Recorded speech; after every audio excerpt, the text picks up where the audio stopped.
Can I be honest with you? A lot of people waste the dating phase. We pray, post cute couple goal pictures, but we don't build.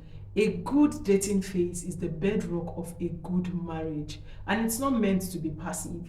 It's meant to be purposeful and done with a lot of intentionality. Hi guys, my name is Blessing Damilola, and in this video I'm going to be sharing with you how you can optimize the dating phase of your relationship. It's not necessarily how long you date or court, but how much you're able to get the best out of that season of your relationship, because whatever you do in your dating relationship is the blueprint of what will happen in your marriage.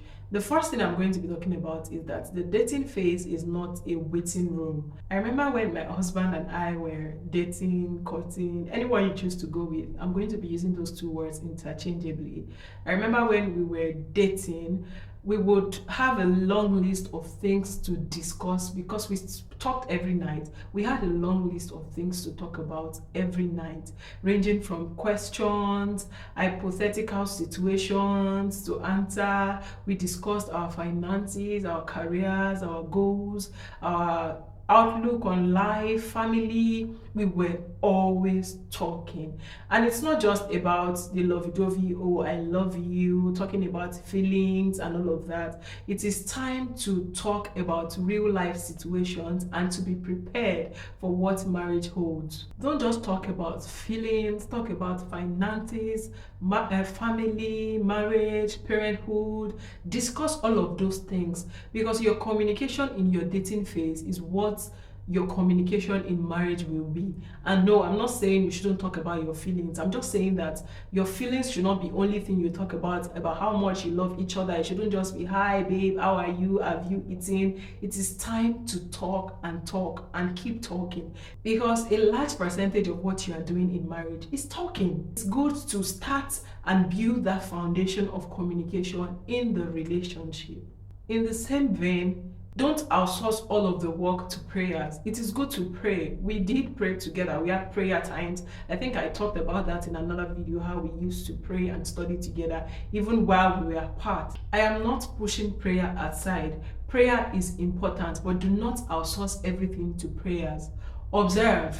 Observation can reveal the heart and the intent of a man or a woman, as the case may be. Observe how he handles pressure, how he behaves in certain situations, how he reacts when he's getting married. I keep saying he, but also I mean she as well. Observe and communicate. If there are things that you notice, ask questions and figure it out, and don't be afraid to point things out and sort it together. Another thing is to have a solid conflict resolution system. Whatever conflict you guys are having in your dating phase, multiply it by 2. Scratch that. Multiply it by 3. You're going to be having a lot of clash. I'm not saying marriage is not rosy and sweet. Trust me, marriage is very, very sweet and interesting. But at the same time, you need to have a way to resolve conflict.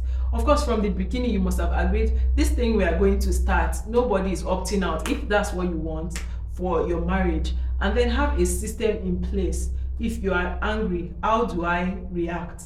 Do you want me to talk to you when you are angry? Do you want us to trash the situation immediately? Do you want us to wait and talk after you have calmed down? Those are important things to know already before you go into marriage. Have a way of resolving conflict. What are the things we are agreeing on in this relationship? Do we keep malice, which I do not advise? I think I'm going to make a whole video on conflict resolution, because this is very, very fundamental in your dating phase, and also you're going to carry it into your marriage relationship. Still talking about conflict resolution, one important thing to have is to have an accountability system.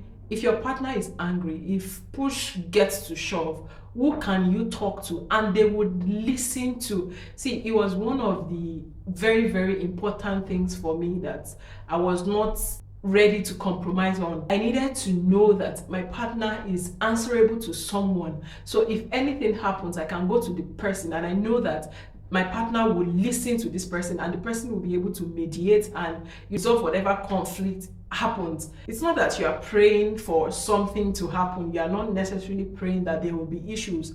It's just wisdom to have systems like that in place. In fact, let me give you guys an example. So when my husband and I were dating, there was a time that something happened and he wasn't in a good mood. There was a lot of pressure. It was getting close to our wedding and we needed some things to happen. And my partner was, my partner, and my husband was pressured, which is quite understandable. And it got to a point where he wasn't answering my calls. We had gone for a meeting together, as at that time I was in his parents' house.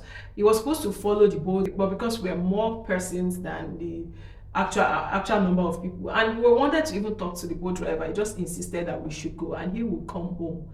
And 1 hour later, 2 hours, 3, 4, he wasn't around, and we kept calling. His parents kept asking what's going on. His parents called, everybody called. He wasn't picking their calls.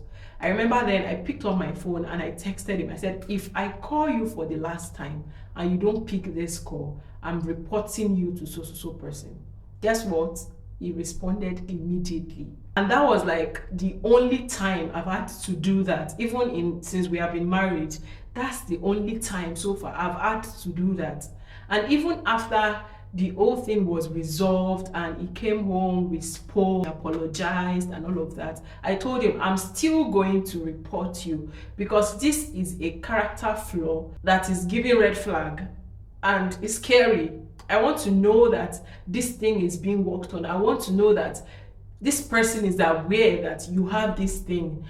I did not just keep it to myself. I still went on to report him, not report, but to explain to the person, because love might be personal, but growth is communal. There are people that you have weaknesses and stuff, and a lot of times you just want your partner to understand and agree. What steps are you taking to come out of that weakness? It's not something your partner have to be fasting and praying about or even worrying about when you get married. So I had to take it up, and he was glad. He wanted me to do that as well. And to the glory of God, that's a bygone. We have never had anything like that come up again, even in marriage. So it's very important to have an accountability system, someone that you can talk to, that if anything happens and they will listen, you both agree at any point in time, I should be able to summon you before this person and you will respond. No matter how mad you might be at me, no matter how angry you might be, you will be able to respond. It's very, very important. Another thing is, it is time to build friendship. If you remove the whole butterflies in the tummy, cute text, will you still be able to talk and communicate with this person? Because like I said earlier, a large percentage of what you are doing in marriage is talking. You are talking every minute of the day, talking day in, day out. You should be able to communicate with this person, play with this person, really have that friendship. It is understandable that some people might not be friends before they come together in a relationship, but make sure that in that dating phase, friendship is established. It is very important that you are married to your friend. So even if it's a relationship that brought you guys together, ensure that friendship is built. It is very important. Another thing is, that's time to learn each other's communication and love language. Spirituality does not override emotional intelligence. You should know the basics. The most spiritual of all spiritual person is still man. The best of man is man. It's important to learn their love languages, what makes them tick, what makes them happy, if they're in a good, in a bad mood, how can I get this person out of this mood? What are the things that make them smile? What are the things that can make them happy? We are still humans and we want to be loved the way we want to be loved, not necessarily the way you accept love. Take for example, I am very, very particular about words. I love words. I love affirmation, words of affirmation, but it does not necessarily mean that that is the only language I am going to be speaking to my husband. I have to speak his language as much as he speaks mine. So very important. So a lot of people say, oh, all those things, just leave them. As long as God has brought us together, we are praying together, we are studying together, You need to know the basics. Emotional intelligence is very important. And whereas, in fact, I see the dating phase as rehearsal, like practical before marriage, so except there's no sex involved. So whereas are you supposed to practice and learn this thing, if not the platform of dating? The other thing is that in the dating phase, please, please, please, please do not overlook what you are supposed to trash and resolve. A lot of people pile things up and overlook things. Oh, she gets angry. When she's angry, she can speak anyhow. He can speak anyhow. He has mood swings where he does not want to talk to anybody. And a lot of people just say, no, don't worry, we'll find a way to sort it in marriage. I don't want to be pointing things out, so it's not like I'm nagging or I'm doing too much. Where else are you supposed to do too much if not in that dating phase? If you see anything that looks like, the best place to point it out is in dating phase. I noticed that you spoke in so way to so person. What happened? I want to understand. Is this how you react? Talk things out. And if there's any red flag that looks like something you will not be able to condone, dust your slippers and run, because it doesn't get better in marriage. In fact, it gets worse, because at the end of the day, they are back to the price. I believe better things of people that are watching this, that they are not the type that would say, oh, because I am back to the price, anything they see in marriage, they would take it. But then you don't have to endure dating phase, because you are not married. It is time to learn and unlearn and relearn. And if what you are learning is not looking like the future you want to have, dust your slippers and run. Especially when it looks like the person is not teachable. One of the most important things that was like a deal breaker for me was I wanted someone teachable, someone open to learning and growth. There are a lot of people that feel, oh, there's nothing you can say, I'm grown, I'm a child of God, anything you say, they just find a way to brush it off or make it look like you are doing too much.